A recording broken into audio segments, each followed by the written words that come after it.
Hello there, very good evening and welcome to the news at 6. I'm Tracy Shinishi and in the next 30 minutes I'll be getting you through the day's top developing stories, starting with the headlines. BJP and Congress stalwarts on the campaign trail today. While Prime Minister Modi addresses voters in Goa, Congress Vice President Rahul Gandhi seeks votes in Punjab.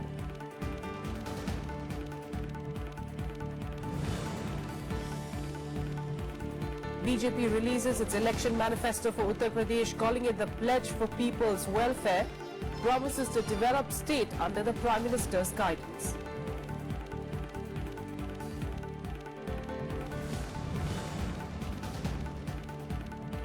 Serena Williams writes history by winning her 23rd Grand Slam title at the Australian Open, beats elder sister Venus in straight sets.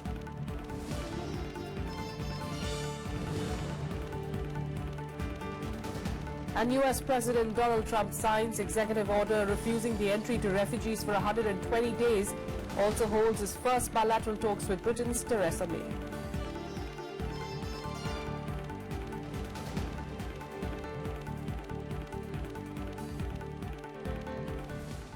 First, let's get your special segment on the forthcoming assembly elections in the 5 states, Verdict 2017.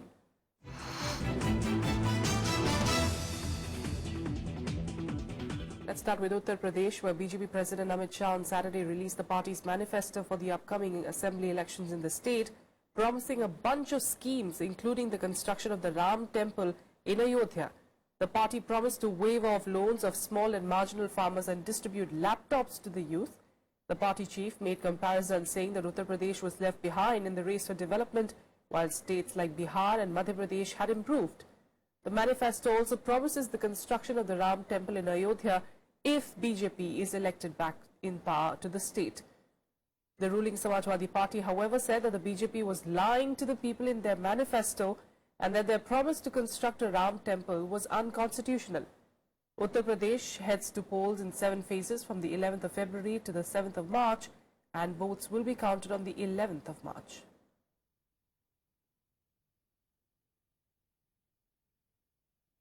लगभग 17-18 साल पहले एक बीमारू राज्य का phase शुरू हुआ था। बिहार, मध्य प्रदेश, राजस्थान और उत्तर प्रदेश, ये चारों राज्य जो विकास की दृष्टि से पिछड़े हुए थे, उनको बीमारू राज्य के फेज में किसी व्यक्ति ने ढाला और कहा कि जब तक बीमारू राज्यों का विकास नहीं होता, देश का विकास संभव नहीं है। और मैं आप सबके माध्यम से उत्तर प्रदेश की जनता को कहना चाहता हूं, एक मौका भारतीय जनता पार्टी को दीजिए। हम उत्तर प्रदेश को बीमारू राज्य की सूची से 5 ही साल में बाहर निकालकर देश का एक बहुत प्रगतिशील राज्य बनाने के लिए कृतनिश्चयी है। कई राज्यों में उनकी सरकारें हैं, क्या ये जो घोषणा वो कर रहे हैं उन राज्यों में ये लागू हो गई है? वहां वो 3-3 बार इनके मुख्यमंत्री रहे हैं, चाहे मध्य प्रदेश हो चाहे राजस्थान हो। किसको ये धोखा देना चाहते हैं? Meanwhile, Prime Minister Narendra Modi addressed a rally in Panjim in Goa a short while back. He called on the people of the state to give the BJP a comfortable majority in the elections, promising to make Goa the most comfortable place in the country. In his speech, the Prime Minister promised Goa's economic development and employment, emphasizing that the state government was focusing on boosting tourism.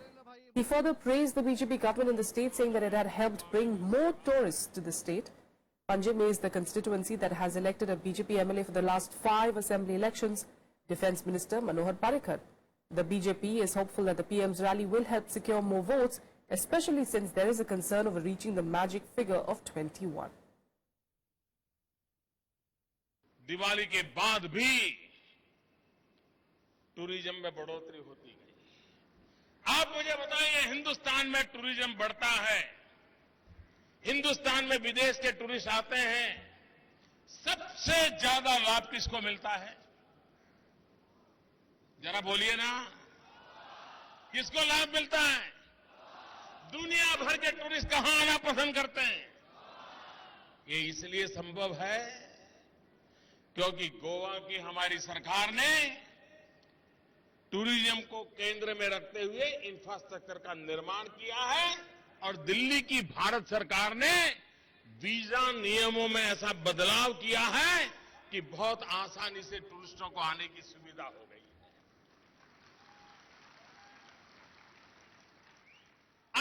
देशों को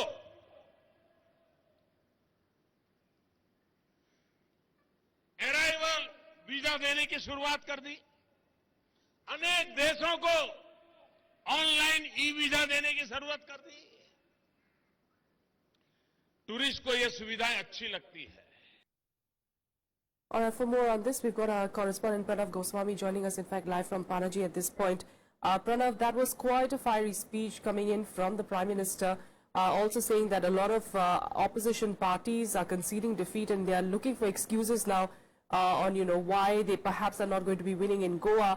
But apart from that, give us a sense of what else, some important points that he made at that speech of his, which perhaps touched a nerve with the voters.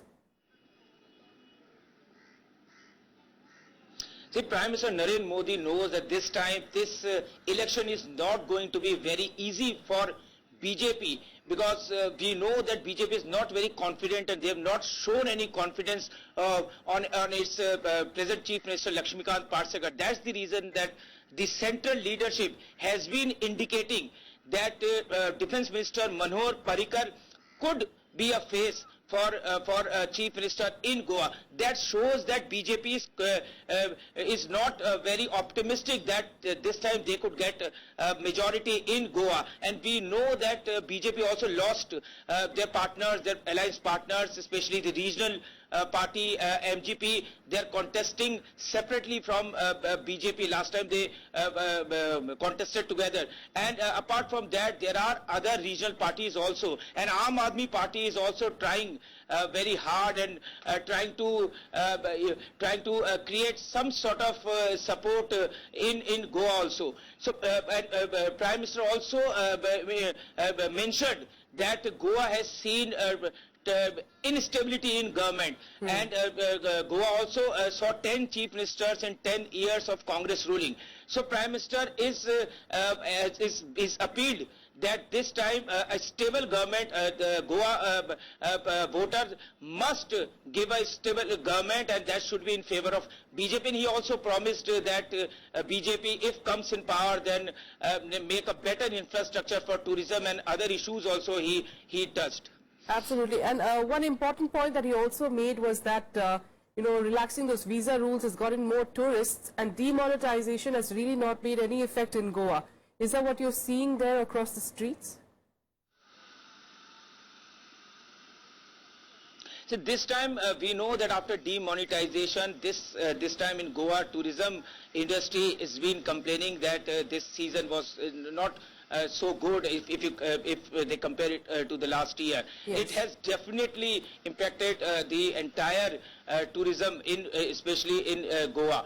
But Prime Minister Narendra Modi is saying that demonetization, after demonetization, tourism industry has seen a very good prospect, especially in Goa. And Prime Minister also promised that there will be more projects related to infrastructure, so that and with the help of central government also, so that Goa will be having the maximum revenue, or Goa will be the point of attraction for foreign tourists also. Yes. But we'll have to see that these promises, how they could fulfill, because we know that BJP is certainly facing anti-incumbency factor this time, especially after Manohar Parrikar, the tallest leader we can say in BJP, that was has pulled now on moved to the center. Yes, all right.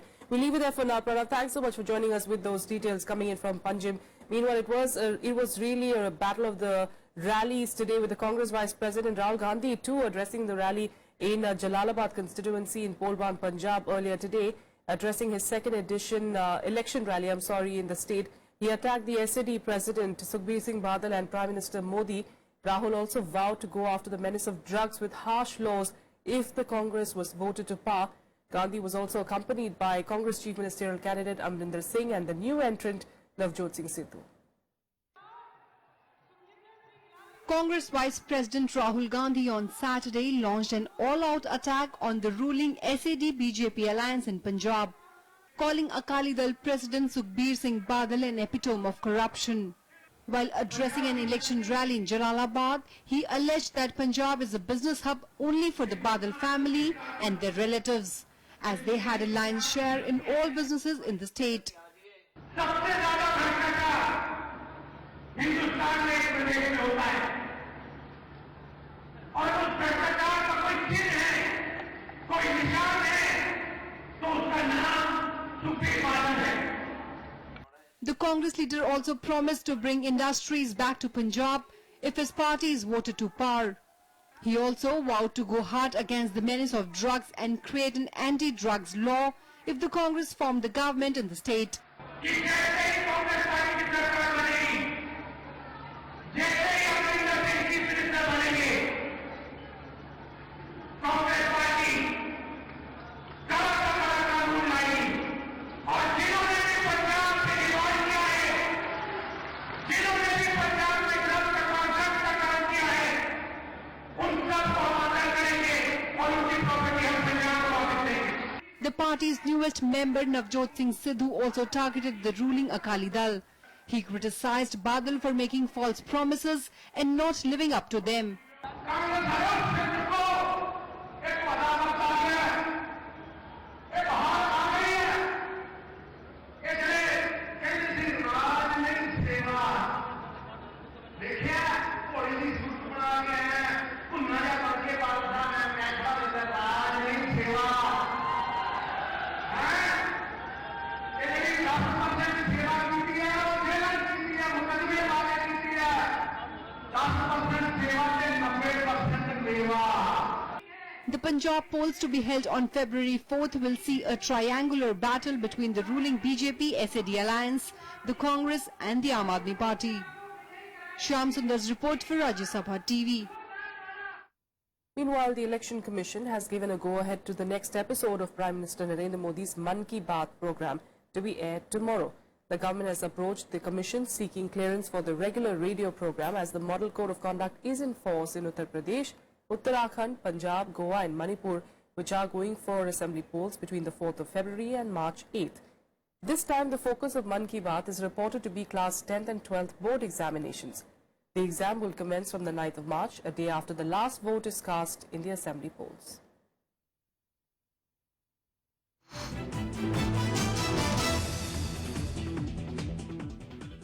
More national news, and before heading to Goa, the Prime Minister addressed the NCC cadets in the national capital on Saturday, where he applauded their efforts in nation building. Calling the NCC experience a sense of mission, the Prime Minister said that cadets still, in fact, instill confidence about the future of India and the pride in the strength of youth. Prime Minister Narendra Modi addressed a National Cadet Corps rally in Delhi on Saturday. Congratulating the cadets, he said that being a part of NCC was a unique experience as it offers a glimpse of India's diversity and strengths. Prime Minister also emphasized that the life of an NCC cadet is beyond the uniform, the parade and the camps. ये युवा शक्ति में देश को आगे ले जाने का भी सामर्थ्य मुझसे भी कई गुना ज्यादा है और तब जाकर के देश के उज्जवल भविष्य के लिए आश्वस्त हो जाते हैं, निश्चिंत हो जाते हैं. PM Modi also commended the NCC cadets and officers for their efforts in promoting the Swachh Bharat mission and the initiative of Digital India while applauding their contributions in nation building. राजा महाराजाओं से नहीं बनते हैं, देश शासकों से नहीं बनते हैं, देश सरकारों से नहीं बनते हैं, देश बनते हैं सामान्य नागरिकों से, शिक्षकों से, किसान से, मजदूर से, वैज्ञानिकों से, ज्ञानियों से, आचार्यों से, भगवंतों से. The Prime Minister also said that the cadets can act as a catalyst to bring change in their families and in the society at large. The NCC rally is a customary event, part of the Republic Day celebrations. Bureau Report, Rajya Sabha TV. 5 soldiers trapped under the snow after an avalanche hit their army post in Kashmir's Kupwara district on Saturday have all been rescued. They are undergoing treatment now. On the 25th of January, 2 avalanches hit army personnel in Gurez sector, trapping several soldiers under the debris. While 7 soldiers were rescued alive, bodies of the remaining soldiers were recovered on Friday. A high-danger avalanche warning was issued once again on Saturday for some avalanche-prone slopes of snowbound Kashmir Valley. Now, this year will mark a major change in how the union budget is presented. This will be the first time that the railway budget is being incorporated into the general budget to be presented on the 1st of February. However, there are hopes that this year's budget will give a new direction to the sector with a focus on improving passenger amenities, safety and signalling systems.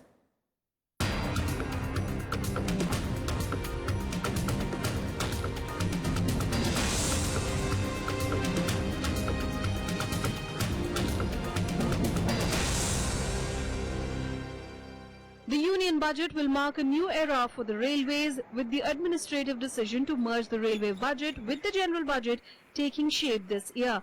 The budget is expected to give a new direction for the sector that is expecting government support to improve passenger amenities, safety and signalling systems. Government may support railways to a larger extent now that earlier the feeling was that railways is a different entity and they should fend for themselves, they should earn from themselves and spend. But now that we are a part of the whole kitty, perhaps Government of India will be more inclined to give more help to the railways in financial terms and other policy measures. The Indian Railways is expecting a 1.35 lakh crore rupees financial outlay this financial year. That's a 15% jump compared to the last budget.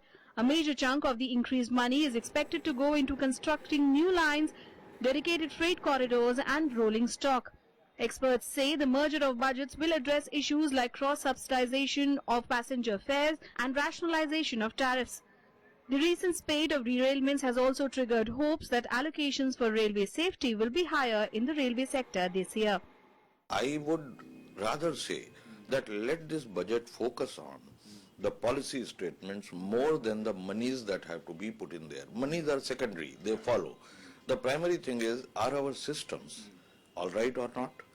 Do we have proper maintenance of staff? Are they skilled enough? Do they really have the kind of robust systems that are being adhered to? And so on and so forth. Finance Minister Arun Jaitley is also expected to show increased railway revenues from sources like advertisements and monetization of soft assets at stations. This move is aimed at addressing pressure on the railways' operating ratio that has been affected by depreciation in freight earnings and increase in working expenses. The evaluation report published by the railways shows freight earnings have come down by 7.2% as compared to last year. Coming after the merger of both railway and union finances is expected to focus on infrastructure development and railway safety. Finance Minister Arun Jaitley is also likely to allocate more funds to improve station infrastructure, especially in rural areas. With camera person Ashwini, Rajkamal Rao, Rajya Sabha TV. And here are more updates from across the country in Nationwide. Assam Governor Banwarilal Purohit has been given the additional charge of Meghalaya following the resignation of V. Shanmuganathan. The President accepted the resignation of Shanmuganathan as Governor of Meghalaya and Arunachal Pradesh after it was alleged that he seriously compromised the dignity of the gubernatorial office.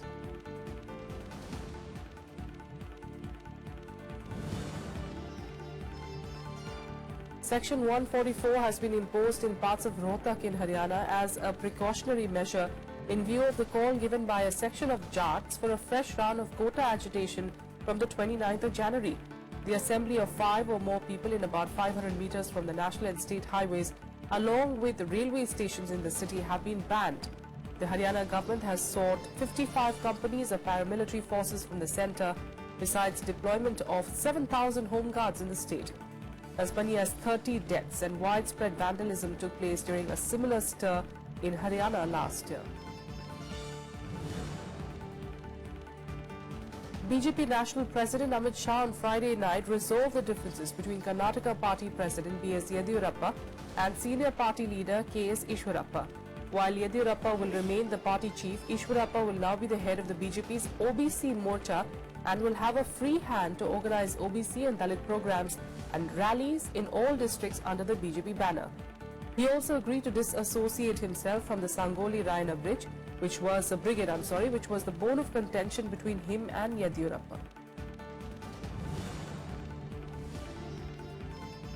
Much of Nagaland shut down on Saturday following a call by tribal organizations to protest against urban-rural body elections scheduled for the 1st of February. Those are visuals, of course, coming in from Dimapur. The strike will continue till election day with a day-long respite on Sunday. The strike is in retaliation to Nagaland Cabinet's decision on Friday night to go ahead with the ULB polls.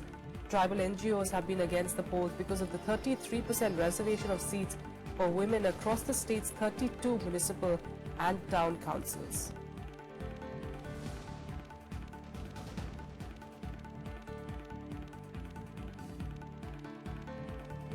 With that, a quick break here. More news follows in a bit. Stay with us.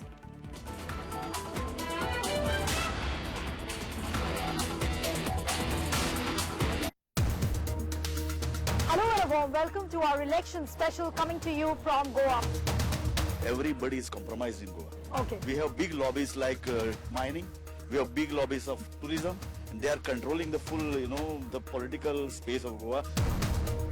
Aam Aadmi Party is not an Aam Aadmi Party but a Khas Aadmi Party. If there is again a mixture of independents and political parties, the pressure lobbies from these sideliners are too much for a government to perform. And that becomes a good excuse for every government.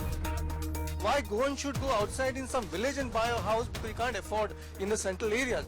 Watch Polpuri from Goa's Miramar Beach only on Rajya Sabha television.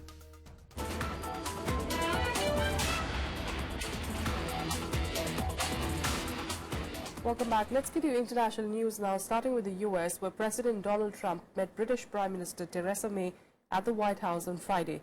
Both leaders hope to begin work towards a bilateral trade agreement, but formal negotiations cannot begin until Britain has left the European Union. Meanwhile, protests continued across several US states over several controversial executive orders signed by President Trump. In the latest, Trump has banned the entry of Syrian refugees into the US until further notice. US President Donald Trump met British Prime Minister Theresa May at the White House on Friday, marking President Trump's first meeting with a foreign leader since taking power a week ago. Speaking at the White House, May congratulated Trump on his victory and said she had secured an assurance of US support for NATO. The British Prime Minister also announced that Trump would make a state visit to the UK. The invitation is an indication of the strength and importance of the special relationship that exists between our two countries, a relationship based on the bonds of history, of family, kinship and common interests. And in a further sign of the importance of that relationship, our two nations are already leading efforts to face up to this challenge, and we're making progress with Daesh losing territory and fighters, but we need to redouble our efforts. Trump reciprocated by saying that the United States had a special relationship with Britain, adding that the relationship was a force for peace. Today, the United States renews our deep bond with Britain, military, financial, cultural, and political. We have one of the great bonds. We pledge our lasting support to this most special relationship. Together, America and the United Kingdom are a beacon for prosperity and the rule of law. But some potential disagreements did emerge during the talks, with May voicing support for sanctions against Russia for their annexation of Crimea, while Trump said it was too early to talk about sanctions. As far as the UK is concerned on sanctions for Russia in relation to their activities in the Ukraine, we have been very clear that we want to see the Minsk agreement fully implemented. We believe the sanctions should continue until we see that Minsk agreement fully implemented, and we've been continuing to argue that inside the European Union. As far as the sanctions, very early to be talking about that, but we look to have a great relationship with all countries, ideally. That won't necessarily happen. Unfortunately, probably won't happen with many countries. Meanwhile, protests continued across several US states over the controversial executive orders signed by Trump in his first week in office.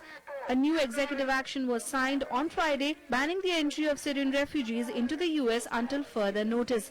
Trump also halted the issuing of visas to nationals of 6 other Muslim-majority countries for 3 months, saying his administration needed time to develop more stringent screening processes for refugees, immigrants and visitors. Bureau Report, Rajya Sabha TV. And here are some more international news updates in Global Buzz. German Chancellor Angela Merkel on Friday said that security would be a major issue in the campaign leading up to federal elections on the 24th of September later this year, in which she is seeking a fourth term.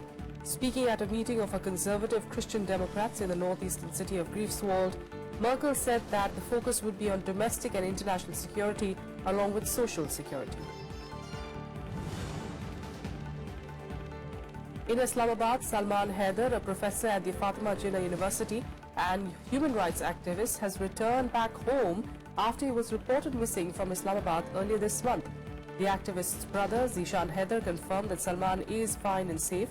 According to his family members, Salman Haider had gone missing from Bani Gala during the night and his car was recovered from a police chalk. He has not recorded any statement as yet with the police, but according to the police officers, Salman was recovered in good health.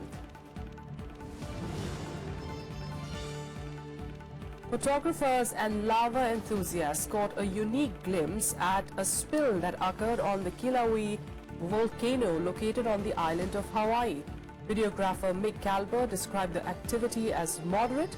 Photographers said that the vent of the flow was very active with molten lava and that the lava flow streaming from it was moving in a continuous path towards the Pacific Ocean inside the Hawaii Volcanoes National Park.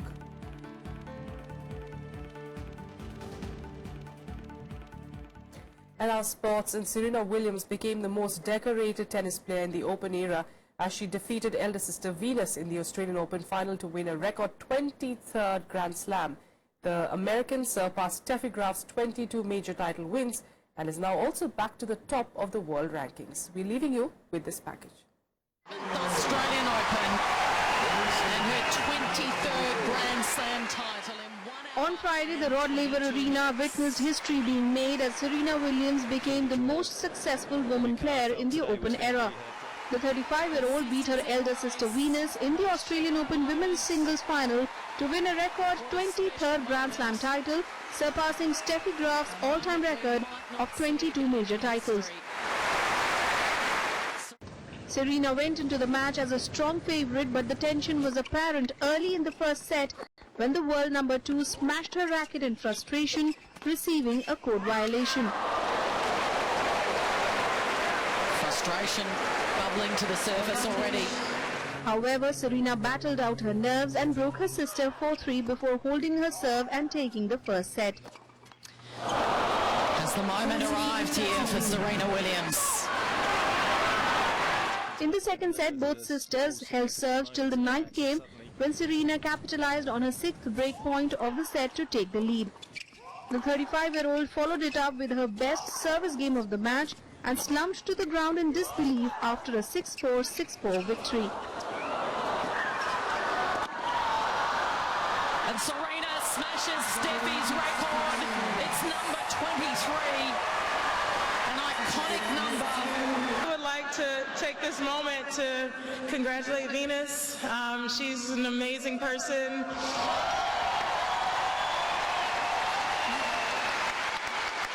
There's no way I would be at 23 without her. There's no way I would be at 1 without her.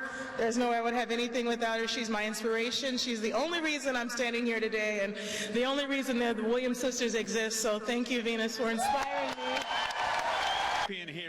With the victory, Serena also returned to the top of the rankings, reclaiming the #1 spot from German Angelique Kerber. Australia's Margaret Court, a player before the Open era, is now the only player still ahead of Serena in terms of the number of Grand Slams, with 24 titles to her name. Bureau Report, Rajya Sabha TV.